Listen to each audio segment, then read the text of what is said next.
everybody, how you doing?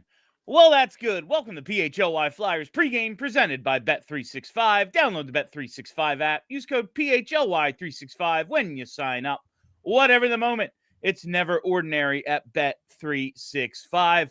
My name is Bill Matz. I'm your director of fun and games for the evening. Joining me tonight, that's right, it's Flyperbole himself, Steve Jaco. What's going on tonight, Steve?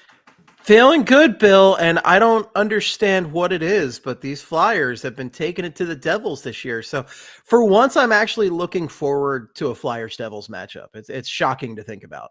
No, the more things change, like the Islanders games have basically been your typical Flyers-Islanders games. They've been rough. But even with the low event style the Flyers have been playing against the Devils, games have been pretty good. Looking forward to this one, of course, and we have some lineup news. Sean Couturier, he's back in, Steve. That means Rodrigo Abols will be taking a seat, and it will be Sam Ersson once again. And, of course, we got the news today. Officially, it was pretty well known, but we heard officially that it will, in fact, be Sam Ersson as one of three goalies for Team Sweden heading into Four Nations. So that's pretty cool for him. A couple of injuries. Ullmark has been out. We're not sure. Jacob Markstrom, his designation, like last I read, was like out until at least after Four Nations. Like, oh, okay. So you're telling us right off the bat what's happening with him. He ain't going. So he's at least the number 3, potentially the backup for Team Sweden right now behind Philip Gustafsson. Good for him. He gets to participate in a little international best on best. As, however, I've been kind of going on and on about this workload. Listen, I doubt he's going to play much. It's not as if this is, a 10-game tournament or something, and there's a bunch of back-to-backs where you're going to need all your goalies. But if I had my way, Steve, I'd probably, have him taking off for 2 weeks rather than practicing, dressing every night, doing everything, preparing as if he has to play like you do if you're a goalie, even if you're the backup, all that stuff. What are you thinking about Sam making Team Sweden? I largely agree with you. I was listening to you and Kelly talk about this the other night on the post game, and yeah, I think this is a guy who needs the rest, especially with all the injuries he's gotten. But if I want to be the optimist here, if I want to be the half glass full guy, I guess you could say it's good that he's staying sharp. If he's in there as a backup, he still warms up, he's still he's going to stay loose. So hopefully this just means that he just has a lighter workload than he would if he was playing that whole time. But yeah, I wanted the rest for him. Rest is going to be good for a lot of this team, and I think he's one of the guys who could have used it the most. Absolutely. And Charlie made the point yesterday. Listen, instead of going to Cancun or something and eating and drinking like crap for 2 weeks, maybe he just won't be playing games all that much, but he'll be staying loose, like you said. He'll be practicing. He won't lose maybe the form he has. And honestly, he's been pretty damn good. I've had plenty of criticism for Sam Ersson this year, but if you look at what he's done since returning from his New Year's Eve injury, I mean, his numbers have been almost excellent. He is 6-2-0 with a .913. He's got one shutout in there. He's played over 480 minutes in these 8 games, Steve, and he is the Flyers' number 1 goalie, and honestly, for the most part, he's been playing with it since returning from this last injury. You love to see it. It's what they've been dying for this entire season. They've desperately needed somebody to step up and be the guy, and it's a huge relief to me to see him actually playing like that. I've been waiting for it all season, and he really has been good and solid, and if he can keep this up down the stretch run, it'll make things real interesting for the Flyers. No, it will. They, with the goaltending they were getting, which was if you included empty net goals, the save percentage was on pace to be the worst since the Senators were a sophomore year franchise in the early 90s. When it was still technically the 80s, before the trap took over, and the 90s weren't really the low scoring 90s yet. It was the worst team save percentage since then. And this isn't exactly a team of all-stars. It was impossible to believe, oh yeah, with the worst goaltending in 30 years, the team can make the playoffs. Now, with at least one goalie going at a well above average rate and kind of maybe figuring out the backup situation, Fedotov isn't going to play much, but when he gets in there, he hasn't been horrible. This team has a real chance. So I'm looking forward to seeing what Sam Ersson can do if he can kind of selfishly change my mind. Like I, a couple of weeks ago, just kind of said, I think I know exactly what Sam Ersson is. And here is his chance to kind of reverse course and show that he's more than, a decent enough tandem or backup goalie, that maybe he is a starter in this league. Now, he's got a long way to go to prove that. This is just a nice little streak. His full season numbers, still not great. His overall sample size as a Flyer is still, 8-10 points below what league average is this year. We'll see. We'll see how it goes. But I'm definitely rooting for him, and I'm going to be rooting if he gets into a game for Sweden that he performs, because it's cool that a guy like Sam, who's kind of trying to find a way in the league, is getting to play in international best on best. I like Sam a lot. I really am pulling for him. He's a likable guy. But ultimately, this is a big deal for him going into next season, because the Flyers goaltending situation next season is just as nebulous as it is this year. So that's another chance for him to have a full season to show the rest of the league, not just the Flyers, but the rest of the league, that he is a legitimate starter. We've talked about the Flyers have in the pipeline. The Flyers have a lot of guys in the pipeline that could potentially be your next really good Flyers starter. But Ersson has a little bit of time till they're here. And he really can establish himself in that time. So yeah, dude, stay healthy, keep playing like this, and you could go far, kid.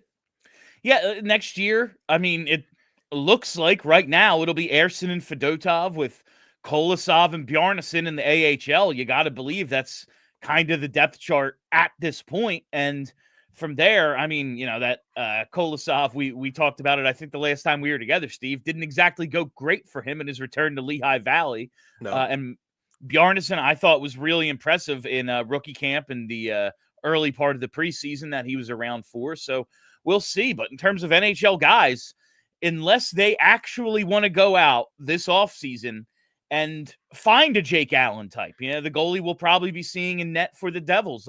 I'm not saying go get John Gibson, because I think that's freaking stupid. One, he's having a good year this year, but he hasn't been good in 6.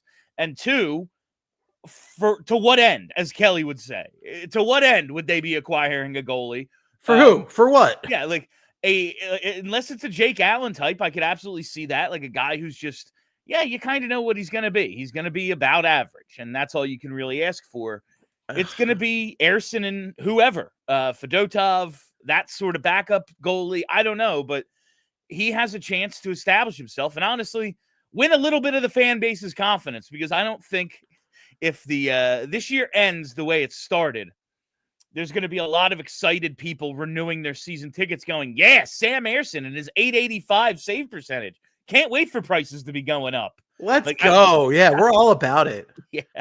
I do have to say, though, I think this is more exciting to me than more Brian Elliott, right? We lived through Brian Elliott, and that was a snoozer. I would much rather, Charlie and I say all the time, you're in the information gathering stage, and just because all the information isn't good, isn't something you want, doesn't make it useless. You need answers on guys, and you need to know, what is our baseline? What are we developing from? What are we upgrading from? If Ersson isn't the guy, if Fedotov, you're I don't really see it. Okay, well, then you need to fix that situation. So that is the opportunity they are getting right now. And Sam Ersson, he's stepping up. He's stepping up at the right time. I hope he can keep it up, Steve. Speaking of guys who need potentially a little break, Matvei Michkov, I don't know if you saw the controversy on the old social media platforms. People weren't happy. People weren't happy about Matvei Michkov's 9 minutes and 45 seconds of ice time on Monday against the Devils. I'm having trouble getting fired up about it, because when you tell me what you're doing, or when you tell me what the problem is, you let me in on what's happening, well, it's hard for me to be upset when I go, yeah, they told me what's happening. We have heard John Tortorella say Yeah, the energy level with Michkov, the legs, dealing with the schedule, the grind, the physicality, this really condensed schedule that we're dealing with leading up to Four Nations. It's taking its toll on a 20-year-old who's already like through his professional career high in games played, and we're getting close to as many games as he played in a season in juniors with whatever it is, the V or the M, whatever it is in Russia. I never remember if it's the VHL, the MHL, but one of them is juniors, and he played like 56, 57 games there, and that's his career high anywhere, at least that you can find on Elite Prospects. We've heard the player say it, or at least we read it in an interview that was done with a translator a couple of weeks ago saying, yeah, I just don't have it some nights. Pretty sure Briere touched on it. We know what the problem is. We know what's happening. It ain't rocket science, Bill. Yeah, like I'm having trouble getting mad about it. Dude, these people get mad about everything. I love Flyers Nation. I love everybody out there, okay? The orange and black, we all bleed it, right? But like, people just like to get mad sometimes, and like, this is our shiny new toy. We want to see it as much as possible. Let's not break it, okay? Let's not break it. Like, we love Matvei Michkov. John Tortorella has made his intentions very clear. I am not upset about this. I just want him to develop. And like, I saw a great tweet the other day that Thomas over at Broad Street Hockey shared, where it was a guy at Elite Prospects who was saying that Mishkov's defensive game has come like night and day since like he started. You know, it's just come along so well. So like, you see little things that his game is very much developed, but like, yeah, the minutes are going to be rough, especially like I was talking about guys who needed a rest for the Four Nations. He needs it more than anybody. He's never played like this. He doesn't know how to play like this. And he's going to be a beast next year. It's going to be rough sledding for the rest of the year. Whatever it takes to just make him develop at his pace, that's cool. I'm cool giving him a night or two off even. I know that's going to suck from a fan perspective, but I'm honestly cool with it. I wish they had done it with Couturier last year. Let's do some load management. Yeah, that's the like, I was having this conversation online the other day, and people are like, I just think you get better by playing more, and like he's never going to learn to do it if he doesn't do it. Like he is doing it. That's the thing. And on some nights when he has his legs, like he did a couple of nights ago, coach is going to use him 17, 18 minutes because he's going and he's playing well, and it's a situation where you can utilize him. In other games, like against the Devils on Monday, he's going to play 9:45 because he's not playing well, and he's clearly having an issue doing this night in, night out. No, the schedule's exhausting me, and I'm not playing hockey. All I do is sit here and yell about it. Like, it's a lot of hockey. It's a ton of freaking games. You know, Charlie's had a couple of off nights, and I think the fact that they're getting him through it without scratching him, and that might be a thing that they do, and everyone's going to be mad. And listen, I want Matvei Michkov to play every game. I wish they had 20 of them so we could watch them exclusively. That would be cool. But this is how they're choosing to develop him. I wish he was going to win the Calder. I also wish he was playing well enough to win the Calder. Like, you look at his last 22 games, Steve. 3 goals, 4 assists. It's not Calder numbers. He's just doesn't have it right now. 16 of the last 22 games, he's had 0 points, 3 straight without a point. And you just look at what's going on. He's hard. Gassed. Yeah, like he's gassed. That's all there is to it. That's all it is. They're going to get him through this. They're going to get him to the break. And then we will see if he recovers enough in those 2 weeks off during Four Nations. Hey, I've said all along, like, I wish this tournament had Russia and Czechia in it, and it was like kind of a mini Olympics World Cup thing, but it's not, and that might really benefit the Flyers. It might really benefit Matvei Michkov that he's not out there, that he gets to take this time to step away, rest up, and then come back for the last couple of months of the season and see if he can get back into that Calder race. Like, I think this could be the best thing for him, and they're just going to see him for the next few games. They need it to. They need whoever they can to get rest down the stretch, because they're two of their most important players are the guys that are going to be getting tons of minutes for Canada out there. Travis Konecny and Travis Sanheim, the Travi, they're going to be playing for Canada. They're going to be playing some hard minutes. And those are guys that, I mean, Konecny's their leading scorer by a mile. He's unbelievable. He's having an amazing year. And Sanheim, you know, most nights he's their best defenseman. So like, they are going to have to get a lot from the other guys on the roster because, TK might be a little gassed after this. Who knows? And I wouldn't bet against him, though, because TK is really – he's on a heater. He's awesome. Yeah, and let's take a look at the lines. Charlie has showed us what the Flyers are going to be rolling with tonight. And the Cates line with Forster and Brink stays together. This is interesting. Lawton stays between Farabee and Michkov with Couturier coming back. Frost stays between Tippett and Konecny. And Couturier is down there with Anthony Richard and Garnet Hathaway. I was wondering if they'd swap out Lawton and Coots with Coots back tonight, but it looks like no, at least to start. It'll be Lawton on the Michkov line, and then on D, York, Risto, Sanheim, Drysdale, and Sealer. Eric Johnson stays in, so still no Yegor Zamula returning.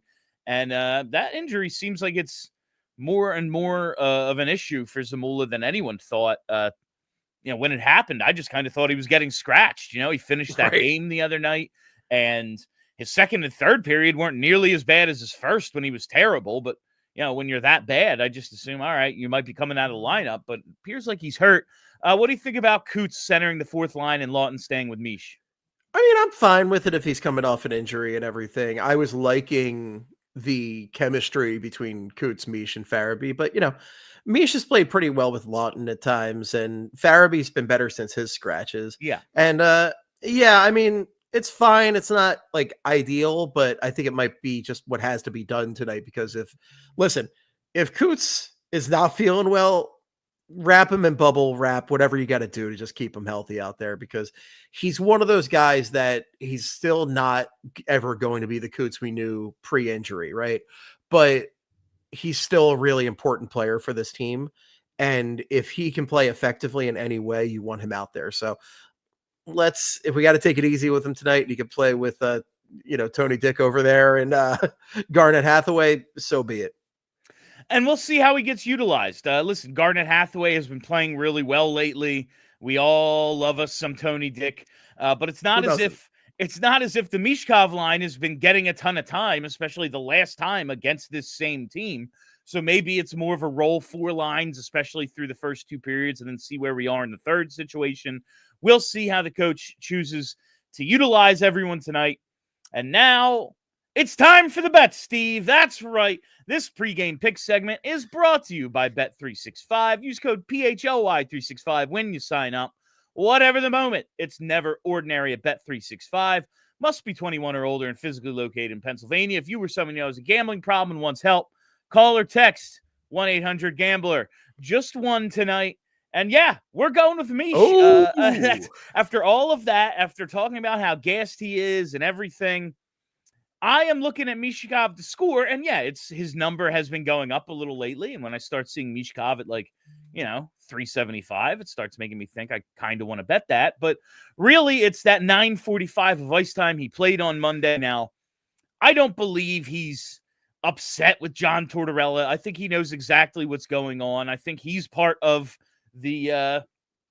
all the conversations about how they're going to use him, how they're going to develop him, all that stuff. But we know he's a competitive guy. We know he steps up in big moments. These Metro games, they're a big deal. He hasn't had a huge impact on them lately. I can see Michkov getting one tonight, Steve. Oh, I would love that. I would be very much into Michkov getting one. He needs it. He needs that little boost, and we all need the excitement. We love a Matvei Michkov goal. I'm also feeling pretty good. I don't know why. I was looking at the roster, and one guy spoke to me. I'm feeling good about Owen Tippett in some capacity tonight. I'm feeling an Owen Tippett point of some sort. I feel like it's about time. He had, what was it, like 2 games ago? He had the goal off the skate. I'm trying to bring up his game log here real quick. I mean, he had the Detroit game where he had the overtime where he should have had the winner, but Risto knocked that in. Yeah, and then the Rangers game, he scores that early goal. Ooh, that was a beaut. It was on the rush. But just shame the rest of that game was garbage. Yeah, just 1 goal in his last 6 games. I could see him having a little impact on this thing tonight, especially we talked about this on the show yesterday. Travis Konecny, he's been everywhere, making plays, doing everything he needs to do. But one thing he's not doing is shooting. One thing he has been doing is passing a lot more than he's been shooting lately. Shoot. Only I think 1.3 shots a game in his last 10 games. He was at like 2.6 before that. So cut the number in half. I think there's something up with Travis Konecny. Maybe it's a wrist or a shoulder or something, but whatever it is, not shooting much. But that means his line mate, Owen Tippett, might have some more shooting opportunities. So we'll see.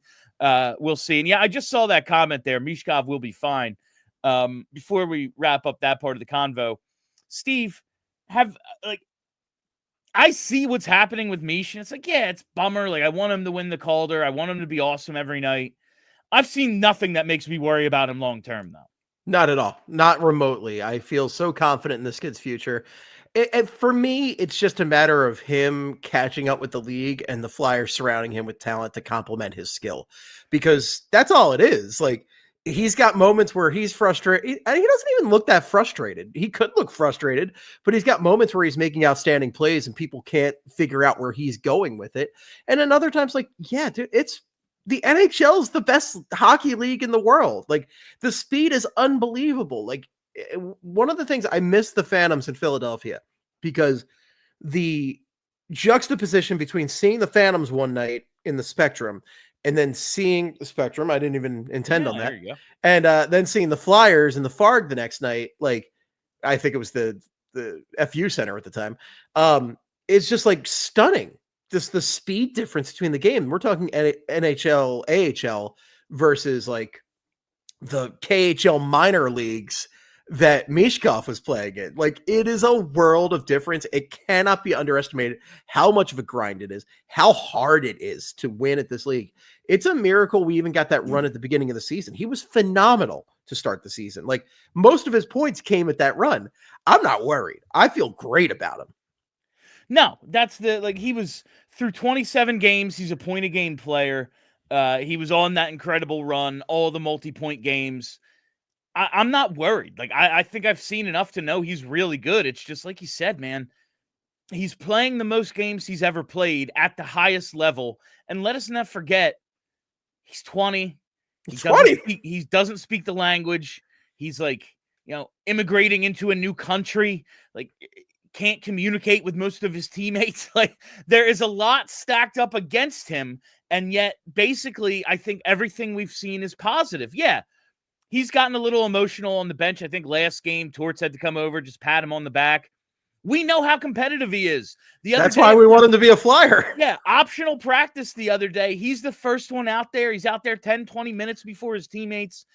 He's going to put in the work. He's going to be just fine. This is just what happens when you have a rookie. This is why they were so excited about getting him over here early, because John Tortorella gets his hands on him when he's still like moldable clay. Right, and that's that elite prospects thing I was talking about earlier. Apologies for not knowing the guy offhand, but somebody was saying, like, his defensive game has come so far already. Like, I can't wait to see what he looks like next season. Like, I wish I could fast forward to the beginning of next season, because I think he's going to be a beast next season. And the season after that, like, watch out, NHL. Like, he's going to blow some guys away. All right, let's wrap up talking about the Devils and some of these Metropolitan Division matchups we've seen thus far.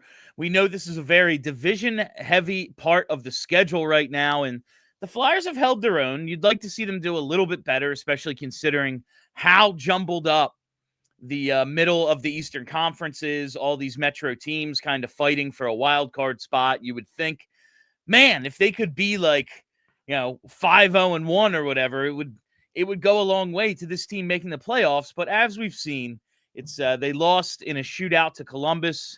They won games at the Islanders, at the Devils, before they got killed by the Rangers in MSG. Then they lost 3-1 to the Isles. They come back with a win against the Devils on Monday. Now they're home against the Devils, 3-2-1. There's still 4 Metro games left before the 4 Nations break. And then they come out with a couple. I think 2 of the first 3 are against Pittsburgh, I believe. But a ton of these matchups coming up. I just really want to start seeing this team play a little bit more consistently and play a little more consistently against the teams it's in the playoff race with. The Devils aren't exactly one of those teams, but they're a division rival, and you've actually beaten them a couple of times. It's some of the other Metro teams that you've had trouble with. Yeah, and like Columbus is one, like they should have won that Columbus game regulation. That was a big one. Yeah. And the one that really bugs me is that Islanders game from last week, that 3-1 loss. Like that's one you got to win. Like if you have any playoff aspirations, the Islanders stink. That's a team you just got to go in there and blow out of the water. And I know a lot of that's how they play. That's how Lou, the devil himself, set them up. Like they are a frustrating team. They've always been a frustrating team, especially under Lou Lamoriello. But that's a game you just got to go in there and kick some butt. And this is a tough matchup with the Devils tonight. Again, no, the big thing in their favor, though, is the fact that Markstrom's out still and Nico Hischier's out. He's currently Nico's week to week. Still out. Yeah. Week to week with an upper body, which is just like a huge loss for them because he was their leading goal scorer. That cross check didn't look like especially nefarious in the Montreal game that knocked him out, but I feel like it must have got like an organ or something. Like he's got appendicitis or he needs a ruptured spleen. Like the fact that he's going to miss extended time because of this, he leads the team in scoring. And whenever I see like, oh yeah, Nico Hischier, he's really taken off. He's a Selke candidate. He's their captain. He leads the team in goals. It's like, so even him, even the other one from 2017, it's like, yeah, he's good, but like, you know, he's not a star. Yeah, he freaking is. It was literally one guy. I wouldn't call him a star, but I'd say he's very, very good. When you have 20 goals at this point and you're going to get Selke votes, I would absolutely. He's not Makar. He's not Makar. Yeah. Like, but no one's Cale Makar. Bobby Orr's Cale Makar. You know, like it's just like, wow. Who do you want the most out of that bunch, Bill? Who do you want the most? Makar, yeah. Yeah. Come on. I mean, I'd take any of them. Yeah. He sure was my guy going in, and then the Devils just ended up stealing him. So it is what it is. It is what it is. But yeah, he's been very good. He's the captain of that team, right? Which is just makes me shake my head. It's just nuts how long he's been on that team at this point. But that's a big loss for them tonight. So if you can take advantage of the goaltending situation and Flyers got a chance again. That's all you can ask for. All right, we have a couple of super chats to get to before we wrap up, so let's hit those. All right, we have Gary B saying he's taking the Flyers money line and an anytime TK goal at Bet365. That's what he's betting. All right, I like it. I'm into it, Gary. Let's go. TK only 1 goal in his last 10. He's definitely due. And they've taken 2 from the Devils. Why not make it 3 in a couple of weeks? Absolutely, Gary. Thank you for your contributions to the segment. And Flyers will get revenge on the Isles tomorrow. That would be nice. If I'm forced to watch a Flyers Islanders game, they better win. Like that's all it comes down to. If I have to watch this nonsense, you better entertain me, and that's what I need to see is the Flyers string a couple together now. Get one of these rare 3-game winning streaks that have eluded them for so much of the season. Another annoying 7:30 start too. I can understand a little bit, I guess, Islanders home games starting at 7:30. If the Rangers start at 7, you're in the same media market. Okay. All right. I'll buy it. This is in Philly. We need to start our games at a different time because Lou says so. I hate that freaking team. Speaking of inconvenient, for people who are going to be turning on the game in a minute, it's on True TV tonight. I don't know what's going on TNT. What's today? Wednesday, so maybe it's wrestling. But it's going to be True TV, I believe, is the national broadcast for tonight's game. So make sure you know how to find that. If you're on streaming, Max will have it. Yeah, it's on HBO as well. So I'm seeing TNT on my listing. Is that what it's saying? Okay. All right. I guess we'll find out in a minute. Right. I think it's on both. I think they're doing a simulcast. So don't freak everybody out, Bill. Oh, I'm just making sure people know where to find the game, Steve. It's very important to many people. But remember, if you're streaming, you can always find it on Max regardless. So HBO Max, yeah. All right. I know it's not HBO anymore. It's just Max. But but I call it that all the time. Yeah. All right. That is all the time we have for you on PHLY Flyers Pregame, presented by Bet365. Download the Bet365 app. Use code PHLY365 when you sign up. Whatever the moment, it's never ordinary at Bet365. We'll be back with postgame as soon as this thing goes final. Make sure you're following us right here on the YouTube page. Hit your reminder bell so you never miss a live show. Follow us on Twitter at PHLY_Flyers because That's where I do all my in-game tweeting, and follow the podcast as well. All right, I'm Bill Matz. That's Steve Jaco. Until post-game, let's go Flyers.